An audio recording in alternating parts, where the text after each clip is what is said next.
What is up, everybody? How are you, Blackheart Nation? What's going on, PewTube? This is Troy with Blackheart Tactical.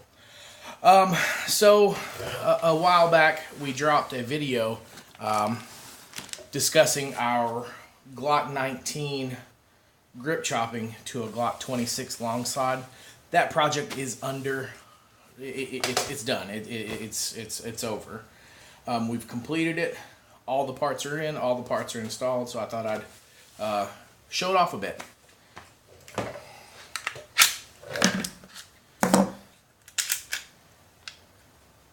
All right, so we started with just a blank Glock 19 frame. I got it on Arms List for like $35, I think.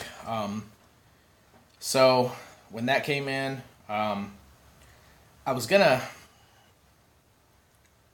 give my Glock 19 a new frame and just kind of retire the other frame. I've got, gosh,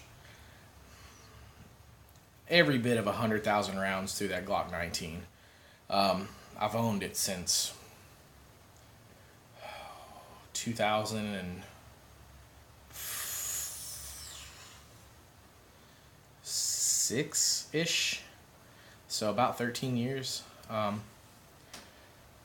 Since then, I shoot regularly, whether I'm doing training or not. So then, when I got into firearms instructing, that gun went through every certification course with me. So it's been put through its paces, and it's still going strong. It still I just replaced the factory guide rod and guide rod spring when I did this 26L. But that's neither here nor there. I was gonna retire the old frame, give it a new frame, and kind of upgrade the internals on it. But then this idea bit me, and I ran with it. So I chopped the grip down, gave it a little undercut with the trigger well, and a stipple job. Then I decided to go ahead with a full-on build, and went with an RMR cut slide from LJ's USA.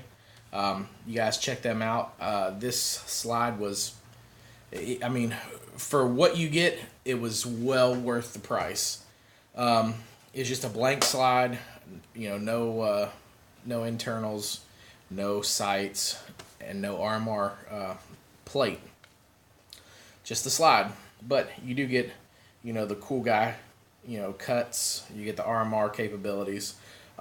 We tossed on a set of Ameriglow suppressor height sights with the blacked out rear and the yellow front dot.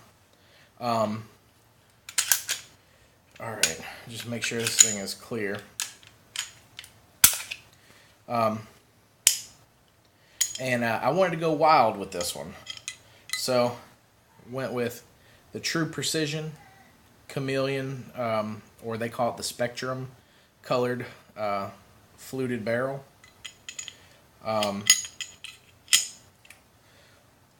Got with sorry, let me try to get this as clear as I can.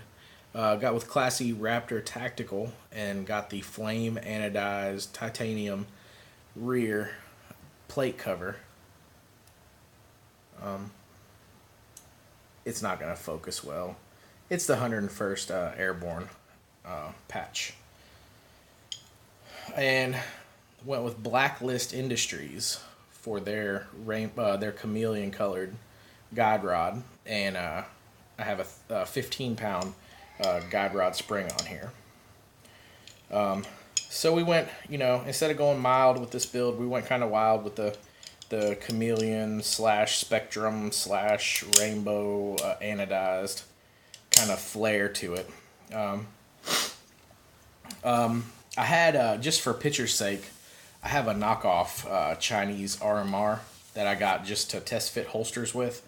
I wouldn't trust nothing with it, but just in the meantime, to take some pictures to put on Instagram, I popped it on there until my Holosun came.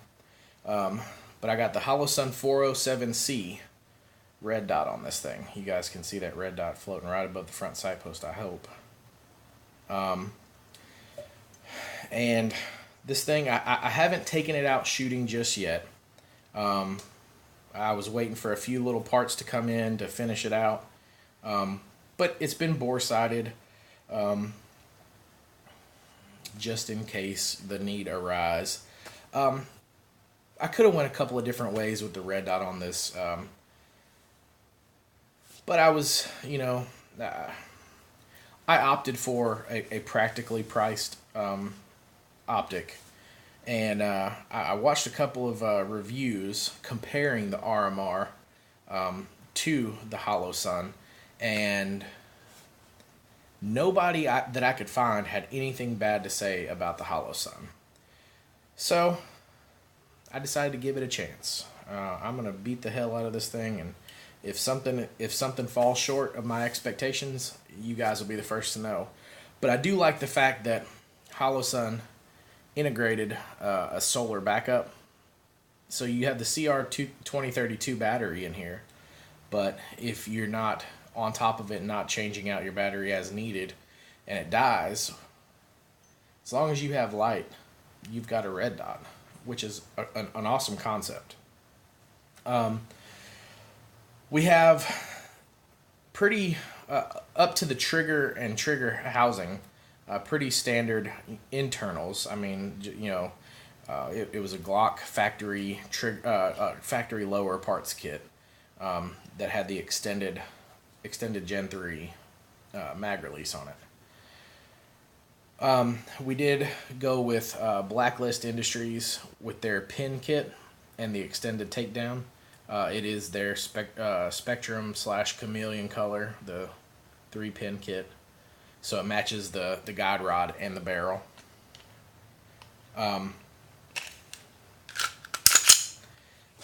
And on here, we finished the build out with a Ranger Proof Swag fire trigger. I emailed Andy Bell, who is the COO of Ranger Proof Swag, and I said, "Hey Andy, I'm doing kind of a crazy colored scheme on this Glock 26L build. Whatever colors you have on hand, just pick 2 of the craziest colors you have and throw them on a Gen 3 Glock 19 fire trigger kit for me."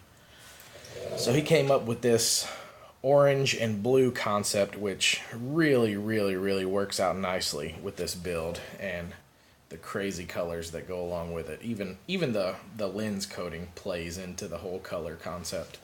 And for those who don't know, the Ranger Proof Swag and Tactical Pontoon kind of joined forces on this fire trigger. Ranger Proof Swag has a proprietary trigger shoe that you can attach to OEM Glock trigger bar just via a pin, and a roll pin punch and a pin.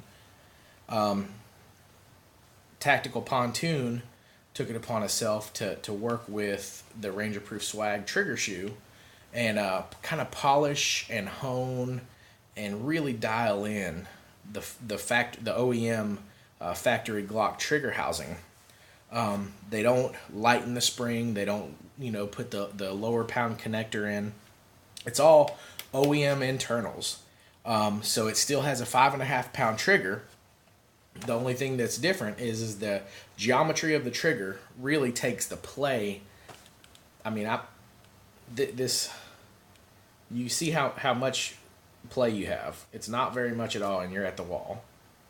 Really crisp trigger pull, and the reset is ridiculously short. I missed it there. There it is. So you still have the reliability of OEM internals, but they've been polished, honed, deburred, and smoothed out. So you can, you can tell that they've had a shine put on them. I mean, they're really, really, really smooth. So if you put it on a trigger pull gauge, you're gonna get standard Glock OEM trigger pull weight. But when you feel this in hand, the perception of the trigger pull is a whole lot better. And for me, that goes a long way with consistency. I've got a Ranger-proof swag trigger on every one of my Glocks, and I have about 10 of them. Maybe. It might be in that 9, 10 category. I'm unsure. I'm sorry. So I'm gonna run this thing at the range. I'm gonna beat the heck out of it, see how it goes, and you know, good or bad, you guys will know. If I didn't cut corners on the parts, so if I have an issue with the gun at all, you guys will know. I'll let you know. I'll do another update video to this project. But that is it, guys. Take it in for what it is. It was just a kind of a little brainchild that I had build for a little while, and finally pulled the trigger, pun intended, on the project. It makes for a really nice carry. You guys can see I have like a +2 mag extension. And big shout out to Sharpshooter Lasers. My buddy Lynn Barnes, my brother from another mother, set me up with a couple of my company logoed mag bases. But this thing definitely makes for a really nice everyday carry. And you know, I had to go with the flashy clear Ghost to kind of let the colors shine through. You guys, let me know what you want to see down below. Other than that, stay safe, stay vigilant. Blackheart out.